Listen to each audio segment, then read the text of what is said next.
لا إله إلا الله محمد رسول الله عليه صلاة الله وآله والأحبة. Bismillahirrahmanirrahim. Assalamualaikum warahmatullahi wabarakatuh. Alhamdulillahi wa kafa, wassalatu wassalamu ala nabiyyinal mustafa wa ala alihi wa sahbihi ahli sidqi wal wafa, wala hawla wala quwwata illa billah, amma ba'd. Alhamdulillah, setelah libur yang dalam waktu lumayan lama dari Ramadan sampai Syawal, malam hari ini atau hari ini kita bisa memulai kajian kita, yaitu tahsinut tilawah seperti biasa di malam Jumat. Semoga Allah Subhanahu wa taala memberikan kepada kita kenikmatan dan juga anugerah kepada kita semua sehingga kita bisa melaksanakan amalan dalam rangka ibtigha mardhatillah dengan perantara kegiatan tahsinut tilawah. Salawat serta salam semoga tetap terlimpahkan kehadirat baginda Rasulullah Sallallahu Alaihi Wasallam. Semoga kita selalu senantiasa istiqomah mengikuti sunnah-sunnah Rasulullah Sallallahu Alaihi Wasallam ila akhiril hayah, serta mendapatkan syafaatul uzma di hari kiamat nanti. Di bulan Syawal, mungkin minggu yang terakhir ya,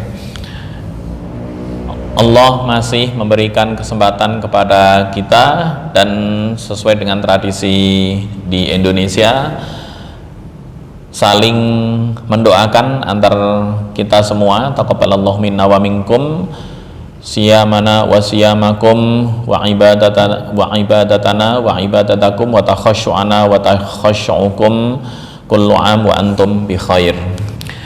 Baik, tema kita pada malam hari ini adalah tentang perbedaan antara ikhfa dan idgham.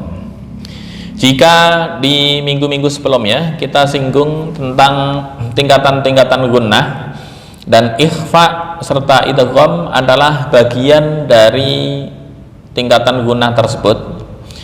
Di sini ada dua perbedaan para imam, yaitu yang pertama Imam Syekh Al-Marsafi dalam kitab Tajwidul Qari ila Umdatul Qari ila Tajwidi Kalamil Bari, dan juga kitab Ghayatul Murid fi Ilmi Tajwid.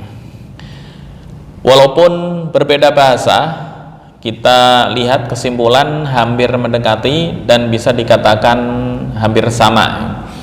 Al-Marsafi menyebutkan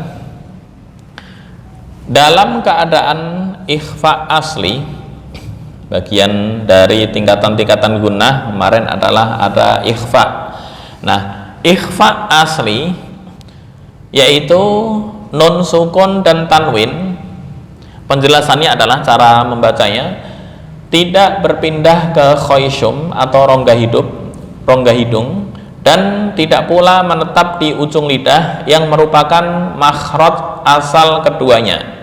Akan tetapi keduanya diucapkan dalam keadaan mendekati makhraj huruf yang menjadi tempat ikhfa-nya tanpa mengalami perubahan jenis huruf sebagaimana terjadi pada idgham. Artinya ikhfa, ketika kita mau membaca ikhfa, nun mati atau sukun bertemu dengan huruf 15 misalnya. Ini kayaknya perlu buka payan ya.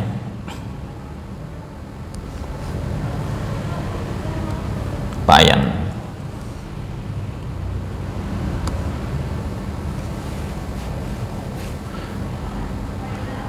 Baik. Non mati atau tanwin yang bertemu dengan salah satu huruf 15, kita ambil contoh misalnya sod. Nah, cara pengucapannya non mati ini bukan berpindah dari ujung lidah ke khaysyum, enggak, tapi sesuai dengan huruf ikhfa huruf yang menjadi tujuan ikhfa itu apa? Nah, ini menyesuaikan. Nun mati bertemu shad berarti contoh min solin ya, min solin nah, min solin. Nah, seperti apa penjelasannya? Penjelasannya diucapkan dalam keadaan mendekati makhraj yang menjadi tempat ikhfa-nya. Tempat ikhfa-nya adalah shad. Nah, maka nun mati dibaca sesuai dengan atau disesuaikan dengan menjadi tempat huruf ikhfa-nya. Min solin, atau contoh lagi min qablu ya, kemarin di pembagian ikhfa ada ikhfa ab'ad aqrab sudah disinggung, cuma ini lebih detail ke perbedaan antara ikhfa dan idgham itu seperti apa. Ini untuk ikhfa, nun mati langsung dibaca sesuai yang menjadi tempat ikhfa-nya. Di sini adalah shad, min solin. Kemudian sementara itu, ini perbedaan antara ikhfa dan idgham. Nah, karena perubahan ibdal pada saat itu akan menyebabkan terjadinya tasydid. Nah, secara garis besar ini dalam kitab Ghayatul Murid fi Ilmi Tajwid, al-farqu bainal ikhfa wal idgham. Bagaimana sih pengucapannya? Ikhfa, perbedaan antara ikhfa dan idgham. Yang pertama, ikhfa itu tidak ada tasydid dalam bacaan secara mutlak. Kita ambil contoh, min solin, nggak bisa dibaca mis solin, itu ikhfa. Ini nggak boleh dibaca dengan tasydid secara mutlak dalam keadaan apapun. Nah, yang idgham annal ikhfa la tasydida ma'ahu mutlaqan bi khilafil idgham fa fihi tasydid. Sedangkan idgham itu ada tasydid. Contoh, liqaumin yu'minun, liqaumin yu'minun. Nah, tanwin yang bertemu dengan huruf ya, liqaumi yu'minun, seolah-olah ada tasydid. Makanya di beberapa tempat untuk idgham itu diberi tanda tasydid, sedangkan ikhfa ini enggak ada. Ikhfa sama sekali enggak ada tasydid, sedangkan untuk idgham ada. Nah, ini perbedaan yang pertama. Kemudian perbedaan yang kedua, anna ikhfa al-harfi yakunu inda ghairihi wa amma idghamuhu fayakunu fi ghairihi. Apa maksudnya ini? Mengikhfakan huruf itu sebelum sampai pada huruf tujuan ikhfa. Diulang lagi kata-katanya. Mengikhfakan huruf, membaca huruf dengan ikhfa itu sebelum sampai pada huruf tujuan ikhfa. Kita ambil contoh. Di sini min solin. Ya. Nah, ini sudah dibaca ikhfa sebelum mendarat ke shad. Min solin, min solin. Nah, sedangkan idgham itu ketika sudah sampai pada tujuan huruf dengung baru digabung jadi satu. Kalau ikhfa sebelum sampai ke huruf tujuan, sedangkan idgham nunggu sampai tujuan dulu baru dibaca dengung. Contoh, liqaumi yu'minun, nggak bisa dibaca liqaumi, nggak bisa. Atau innasya,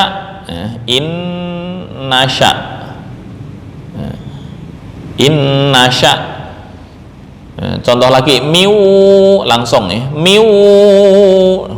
langsung dibaca ketika mendarat di huruf tujuan. Miwara, sudah sampai ke huruf tujuan baru dibaca dengung. Innasya miwaraihim, nggak bisa dibaca miwara, nah, beda.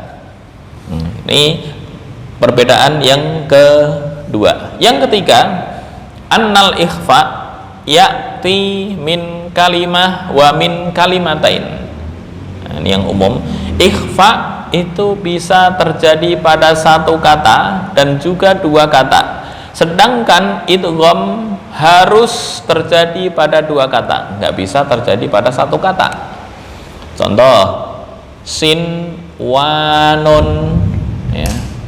Sin wa nun. Nah, ini kan satu kata, nun mati bertemu wawu, tapi pada satu kata. Nah, ini nggak bisa dibaca idgham, nggak bisa dibaca idgham, ya.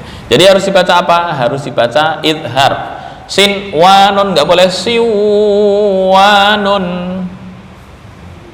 Nah, ini untuk idgham syaratnya harus dua kata, sedangkan ikhfa itu bisa satu kata. Contoh, apa yang contohnya? Sulalatin, itu dua kata. Yang satu kata untuk ikhfa, man sya'an. Man sya'an liyadhkurusmallah. Man sya'an. Nah, ini kan satu kata. Satu kata tetap dibaca ikhfa. Dua kata bisa satu kata, bisa dua kata. Yang dua kata min qabli,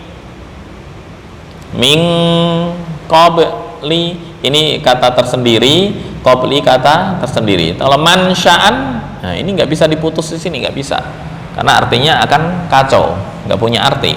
Man sya' itu tempat tumbuh, ya.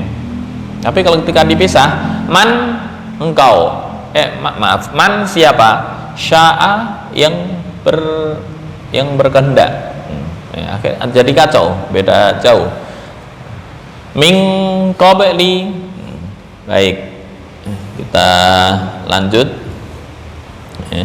Jadi tiga pembagian dasar antara ikhfa dan idgham, sama-sama dengung, sama-sama bagian dari gunnah, cuma ada perbedaan tersendiri. Yang pertama, ikhfa ada tasydid secara mutlak, sedangkan idgham kebalik.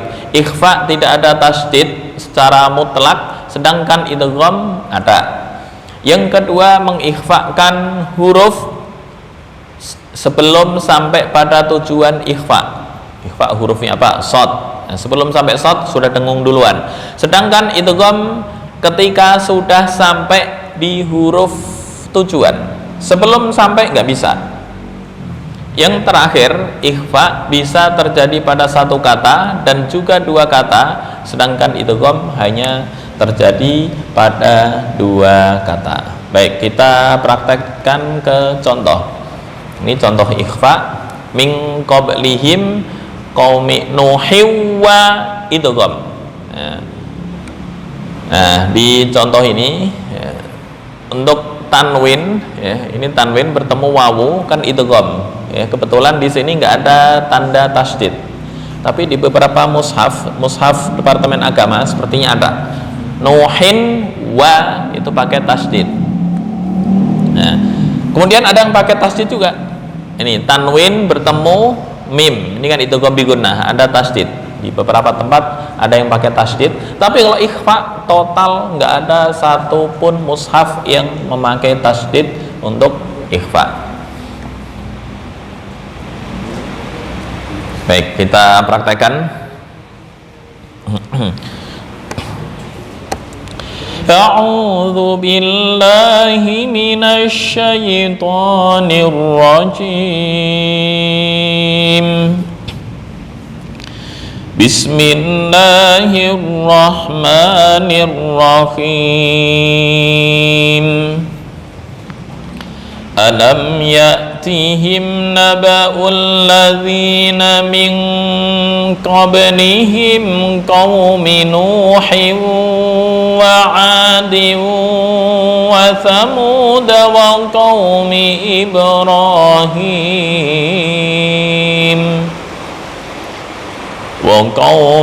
Ibrahim wa ashabi Madyana wal mu'tafikat. Poinnya adalah min qablihim untuk ikhfa, Nuhin wa 'adin wa Thamud. Nah, ini untuk yang idgham ya. Kebetulan untuk yang bertemu wawu atau ya di mushaf cetakan Madinah itu enggak ada tanda tasydid. Ada tanda tasydidnya jika ketemu mim atau ketemu nun ya, ketemu mim seperti basyarum mithlukum ada tasydid. Contoh lagi yang bertemu nun min nabai, nah ini ketemu nun, nah ini ada tasydid. Baik, kita lanjutkan.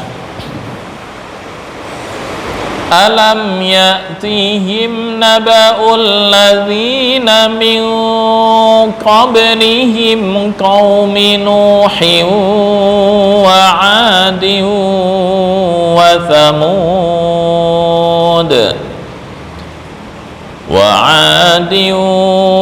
Thamud wa qaumi Ibrahim wa ashabi Madyana wal mu'tafikat atathum rusuluhum bil bayyinat fama kana Allahu liyadhlimahum walakin kanu anfusahum yadhlimun. Oke, bersama-sama hari ta'awud dan bismillah. 1, 2, 3. A'udzu billahi minasy syaithanir rajim. Bismillahirrahmanirrahim. Diulang sekali lagi ya, dari alam ya'tihim sampai qaumi Ibrahim. 3 nafasnya kuat. Contoh sekali lagi ya. Alam ya'tihim naba'ul ladzina min qablihim qaumi Nuhin wa 'adin wa Thamud wa qaumi Ibrahim. 1, 2, 3. Alam ya'tihim naba'ul ladzina min qablihim qaumi Nuhin wa 'adin wa Thamud wa qaumi Ibrahim. Oke, dari wa qaumi Ibrahim sampai wal mu'tafikat. Wa qaumi Ibrahim wa ashabi Madyana wal mu'tafikat. Hanya mengulang sedikit Madyan. Nah, ini ada huruf qalqalah dal, hanya mengingat materi yang sebelumnya. Cara membaca dal qalqalah di sini boleh 3 wajah. Yang pertama seolah-olah condong ke fathah kemarin ya, Madyana. Atau yang kedua mengikuti harokat huruf sebelumnya. Nah, berarti hampir sama dengan condong ke arah fathah karena harokat sebelumnya berharokat fathah. Atau yang ketiga tidak condong ke fathah, dhammah maupun kasroh. Nah, ini yang diikuti oleh mayoritas orang Indonesia, Madyana. Oke, diulang lagi. wa qaumi Ibrahim wa ashabi Madyana wal mu'tafikat. 1, 2, 3. Wa qaumi Ibrahim wa ashabi Madyana wal mu'tafikat.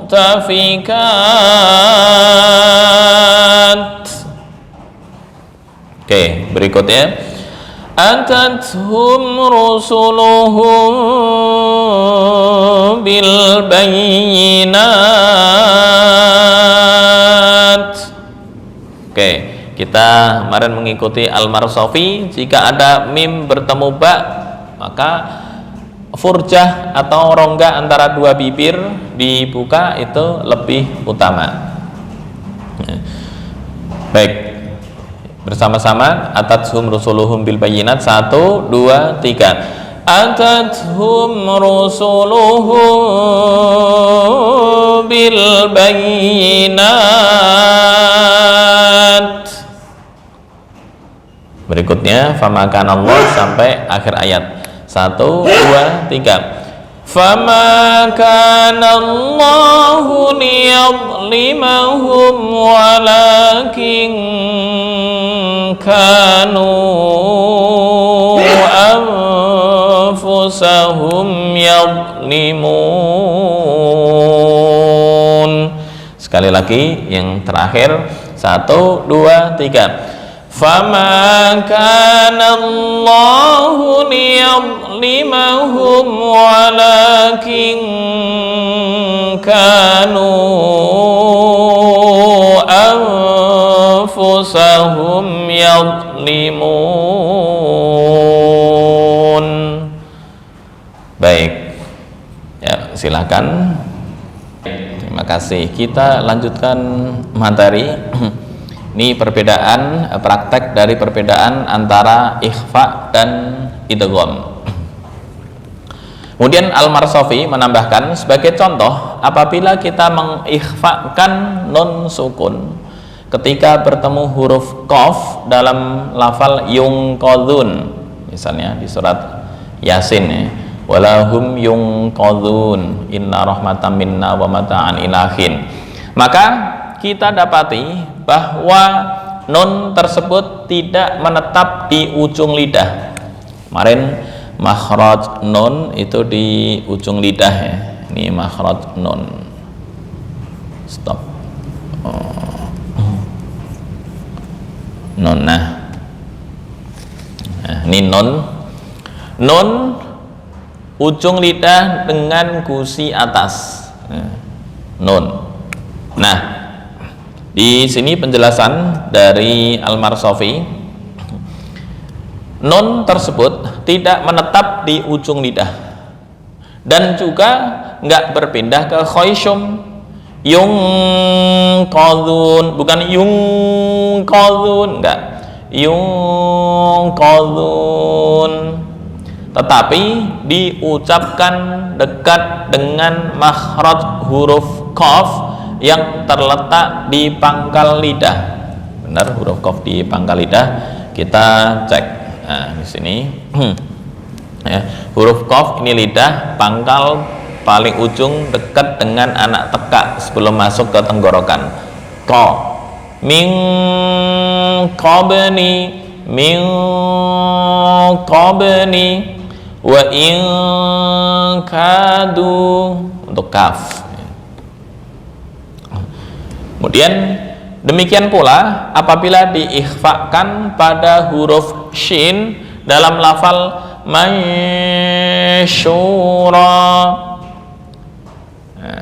Nah, huruf nun tersebut tidak menetap pada asal makhrajnya, makhraj asal yaitu di ujung lidah dengan gusi atas, dan juga tidak berpindah ke khayshum, tapi diucapkan dekat ke makhraj huruf shin yang berada di tengah lidah. Contoh mansyura, mansyura, mansyura. bukan mansyura. Itu menurut mazhab sebagian di daerah Jawa Tengah ya. Ikhfa yang penting NG. Nah, itu yang kurang tepat. Baik, yang berikutnya. Nah, tanwin dalam semua contoh di atas memiliki hukum yang sama dengan non sukun. Ya. Yang dicontohkan di huruf-huruf sebelumnya kan yungqadun, non sukun.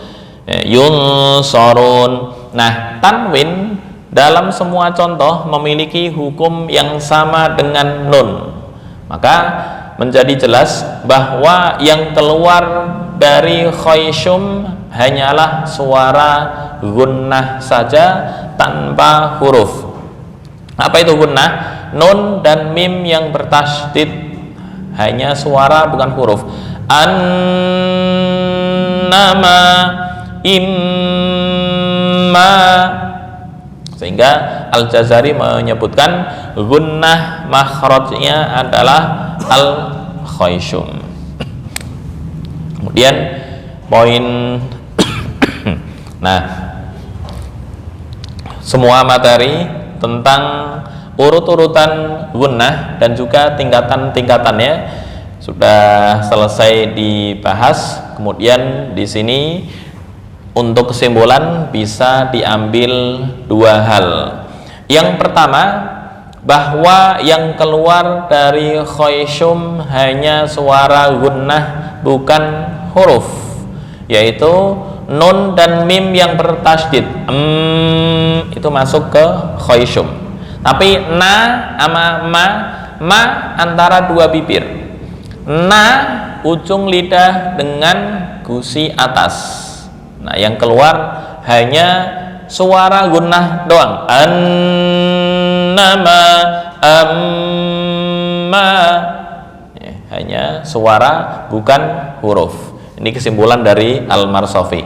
Yang kedua, bahwa gunnah bukanlah huruf yang difahami oleh sebagian orang, baik secara mutlak maupun dengan pengkhususan. Ya, ulang lagi, gunnah bukan huruf yang difahami oleh sebagian orang, yaitu ya, kata sebagian orang nun dan mim secara mutlak itu adalah gunnah. Nah, itu kurang tepat ya. Tapi harus ditambah tasydid yang terdapat pada suara tasydid yang terdapat pada nun dan mim, itu baru gunnah. Nah, gunnah hanya bersifat mengikuti huruf yang sifatnya lisan atau syafawi, yaitu nun dan mim. Anna, amma, itu pun hanya suara dan bukan huruf. Kemudian yang terakhir, ulama yang menyebutkan dalam pembahasan makhraj memandang bahwa gunnah memiliki tempat keluarnya, yaitu khayshum, sehingga mereka menyebutkan bersamanya dan menganggap sebagai huruf secara taglib. Apa maksudnya ini? Dalam penyebutan istilah gunnah, makhraj juga tidak menimbulkan masalah karena masing-masing memiliki sudut pandang tersendiri. Ya, artinya khilaf antara sebagian ulama tentang gunnah. Apakah gunnah ini hanya sebatas suara atau nun dan mim yang bertasydid? Intinya tasydid pada nun atau mim, ya. Atau huruf nun dan mim secara mutlak. Nah, ini yang menjadi khilaf di antara ulama. Kemudian di sini disebutkan ada berbagai aspek atau berbagai perspektif kalau kita ya. Ya, adapun ulama yang menyebutkan dalam pembahasan sifat memandang bahwa gunnah adalah sifat yang memiliki makhraj khusus berbeda dengan sifat-sifat lainnya, sehingga mereka memasukkan sebagai bagian dari sifat karena mengikut pada huruf yang disifatinya. Ya, pada di sifatul huruf ada sifat yang bertentangan atau yang punya lawan, kemudian ada sifat yang enggak punya lawan. Yang punya lawan ada 5, kemarin sudah disinggung, ada jahar, hamas, kemudian syiddah, lawannya rokhawah, kemudian idlaq, lawannya ismat, dan lain sebagainya. Yang nggak punya lawan, qalqalah. Qalqalah ada lawannya nggak? Qalqalah lawannya adalah non qalqalah, nggak bisa. Qalqalah murni. Karena pentingnya pembahasan ini, maka akan diringkas. Ini menurut Al-Marsafi, hal-hal yang berkaitan dengannya agar difahami secara mudah. Nah, ini kesimpulan tentang gunnah menurut Al-Marsafi. Tidak ada yang keluar dari khayshum atau rongga hidung kecuali suara gunnah saja, bukan huruf. Yang kedua, tempat suara ini pada nun meskipun dalam bentuk tanwin dan mim secara mutlak. Apa yang nun dalam bentuk tanwin? Contoh, tanwin yang bertemu dengan nun. Contohnya apa ya? Najja, namaan, an, ini tanwin fathah atau kasrah atau dhammah, kemudian bertemu dengan nun. Apa kira-kira contohnya? Kalau dicari susah. Kalau ngarang mungkin nggak dalam Al-Quran, bisa ya. Contoh, ma'an naja, tapi ini bukan Al-Quran, ini hanya ngarang. Ma'an naja, an naja. Nah, ini untuk poin yang kedua, tempat suara pada nun meskipun dalam bentuk tanwin, karena asal tanwin adalah nun sukun dan sebelumnya adalah harokat hidup. Kemudian yang ketiga, tingkatan gunnah, kemarin sudah disinggung, ada 5. Ada namanya musydad atau yang bertasydid, dan ini tingkatan yang tertinggi. Kemudian ada mudgham bi gunnah atau yang diidghamkan dengan gunnah yang kurang sempurna. Kemudian huruf yang diikhfakan, ini urutan yang ketiga. Kemudian sakin mudhar atau sukun dan diidharkan, ini yang keempat. Dan yang kelima, mutaharrik mukhaffaf atau huruf yang berharokat tanpa tasydid. Ini kesimpulan yang ketiga. Yang keempat, ukuran gunnah adalah 2 harokat, yaitu gunnah yang sempurna pada 3 tingkatan pertama dan pada 2 tingkatan terakhir yang tetap hanyalah asal gunnah yang tidak mungkin ditinggalkan. Apa maksudnya ini? Ukuran gunnah sepakat 2 harokat, yaitu gunnah yang sempurna. Gunnah yang sempurna maksudnya adalah gunnah tam, sempurna, pada 3 tingkatan pertama. Mana 3 tingkatan pertama? Musydad bertasydid, kemudian mudgham bi gunnah 2, kemudian mukhfa atau yang diikhfakan. Nah, yang sakin mudhar, ini tingkatan yang keempat, nggak masuk dalam poin di kesimpulan yang keempat. Di 2 tingkatan terakhir, yaitu sakin mudhar dan mutaharrik mukhaffaf, itu hanya asal gunnah yang tidak mungkin ditinggalkan, asal gunnah an atau am. Dan yang terakhir, tidak ada asal gunnah dalam keadaan idgham nun sukun dan tanwin ke dalam lam dan ra tanpa gunnah, lam dan ra bi ghairi gunnah. Apa maksudnya? Maksudnya nun mati atau tanwin yang bertemu dengan ra, mir rabbika milladunhu, itu ketika dipisah nggak ada asal gunnah. Ra bukan huruf gunnah. Kemudian lam nggak huruf gunnah, tapi ketika digabung menjadi idgham milladunhu mir rabbika. Nah, demikian pula terjadi pada wawu dan ya menurut riwayat kholaf. Nah, apa maksudnya ini?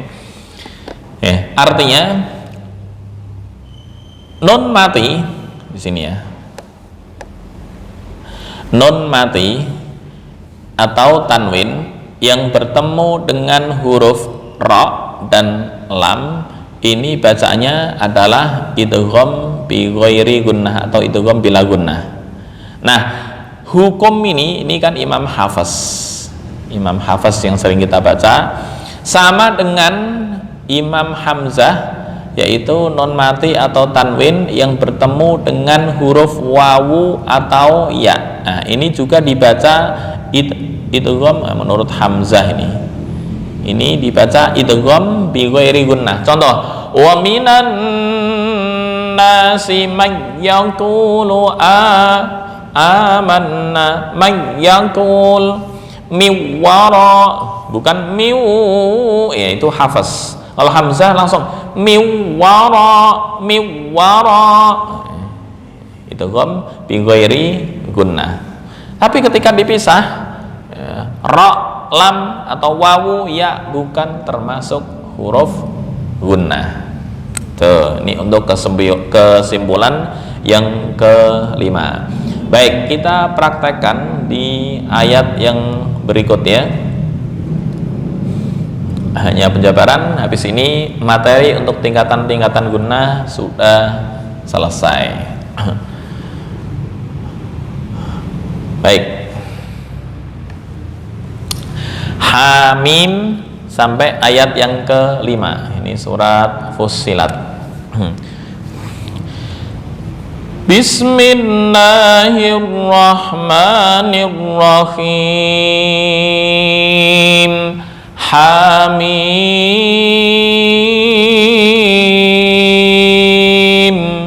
Ha 2 harokat, mim 6 harokat. Hamim.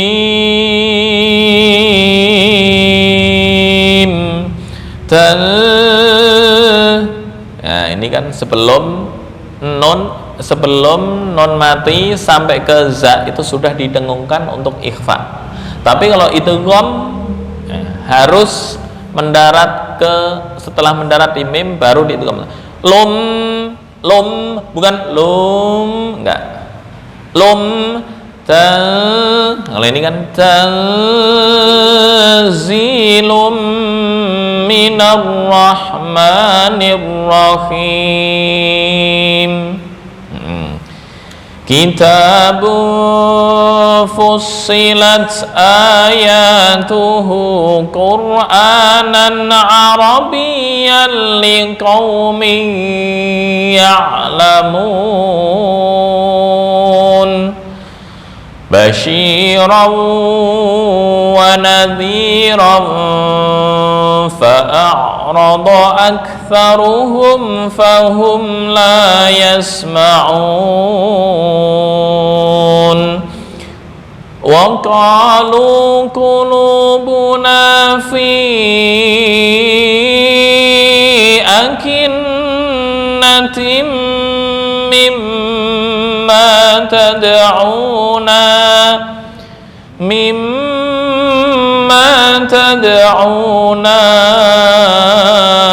ilaihi wa fi adhanina waqar wa min bainina wa bainika hijab.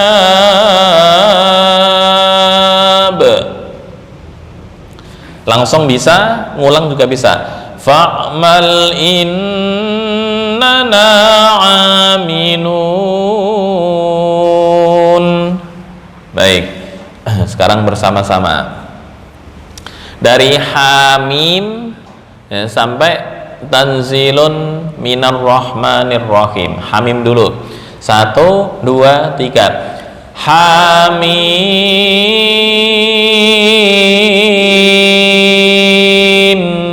Berikutnya tanzilum minar rahmanir rahim. 1, 2, 3. Tanzilum minar rahmanir rahim. Berikutnya Kitabun fussilat bunfu sebelum sampai ke fa. Kitabun fussilat ayatuhu Qur'anan Arabiyyan liqaumin ya'lamun. Bersama-sama kitabun sampai akhir ayat. 1, 2, 3. Kitabun fussilat ayatuhu Qur'anan Arabiyyan liqaumin ya'lamun. Berikutnya basyiran wa nadhiran sampai la yasma'un. Dicontohkan dulu. Basyiran wa nadhiran fa'arada aktsaruhum fahum la yasma'un. 1, 2, 3. Basyiran wa nadhiran fa'arada aktsaruhum fahum la yasma'un. Berikutnya wa qalu qulubuna fi akinnatin mimma tad'una ilaihi wa fi adhanina waqar. Kepanjangannya. Oke, kalau kepanjangan kita putus waqaf hasan di sini aja. Ilaihi itu waqaf hasan. Wa qalu qulubuna fi akinnatin mimma tad'una ilaihi wa fi adhanina waqar. Oh, ini kalau di langsung dilanjutkan agak aneh terjemahannya karena ada kaitannya dengan ini. Berarti bukan hasan ya, tetap mengulang kata sebelumnya mimma tad'una. Ya. Iya.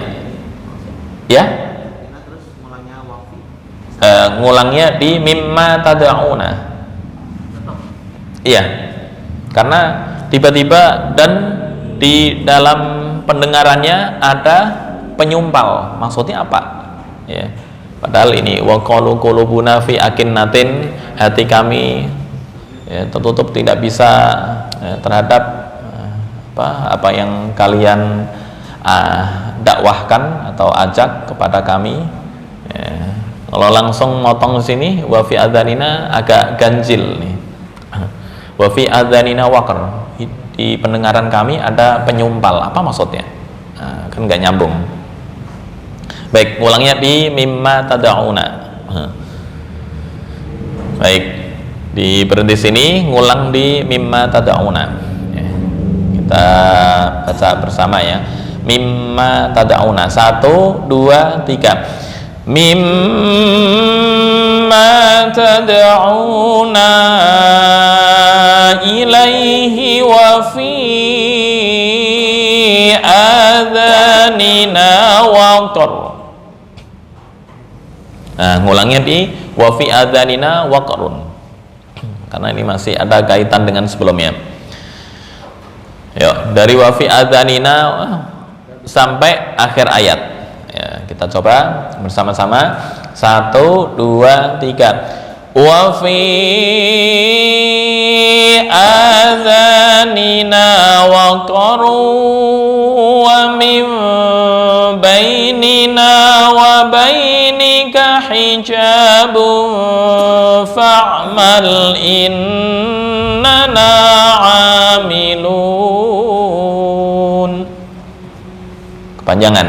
Kalau kepanjangan di hijab ini cukup. Ini hasan nih.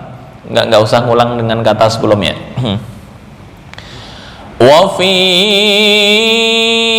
adhanina waqaru wa min bainina wa bainika hijab.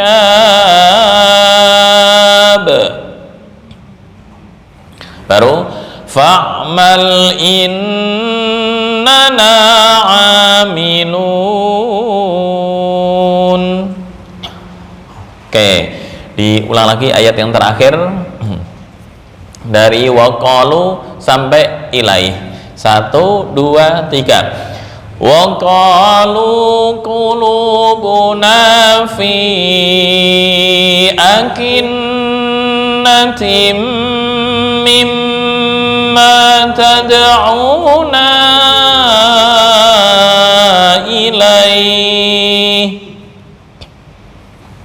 Mulangnya di mimma sampai hijab kuat,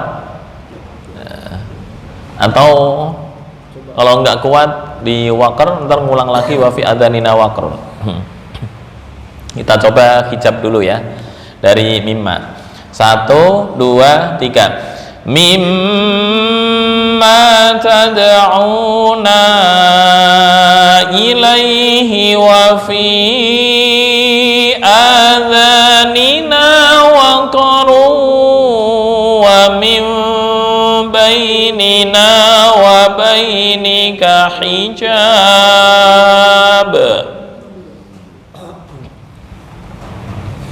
Baru terakhir fa'mal sampai akhir ayat. 1, 2, 3. Fa'mal innana amilun. Silahkan. Baik, shadaqallahul azim.